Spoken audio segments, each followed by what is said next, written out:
Hello বন্ধুরা, আমার AZ ব্লগসে সকলকে অনেক অনেক স্বাগত।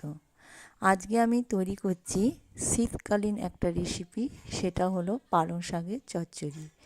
এই পালং শাকের চচ্চড়ি তৈরি করা ভীষণ সোজা আর খুব কম সময়ে হয়ে যায়, অথচ ভীষণ টেস্টি। তাহলে এবার দেখা যাক কী করি আমি। প্রথমে আমি সবজিগুলোকে ভালো করে কেটে ধুয়ে নিয়েছি, সাথে ছিল পালং শাক। এরপর কড়াইয়ে আমি তেল গরম করতে দিয়েছি। ভিডিওটা ভালো লাগলে একটা তোমরা লাইক করে দেবে, আর বন্ধু হয়ে পাশে থাকবে। সাবস্ক্রাইব করে দিতে ভুলো না।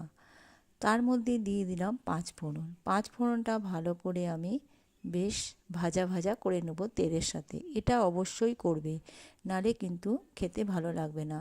আর পারলে একটা শুকনো লঙ্কা দেবে। আমি দুটো দিয়েছিলাম, তোমরা ঝাল মতো তোমাদের সুবিধা মতো দেবে। বেশ লাল লাল হয়ে গেছে, ভাজা ভাজা হয়ে গেছে। এরপর আমি সমস্ত সবজিগুলো দিয়ে ভালো করে নেড়ে নিয়ে নুন হলুদ দিয়ে ভালো করে আমি এবার নামিয়ে নেব। আমার রেসিপি সম্পূর্ণ তৈরি। তোমরা ভালো থেকো, সুস্থ থেকো।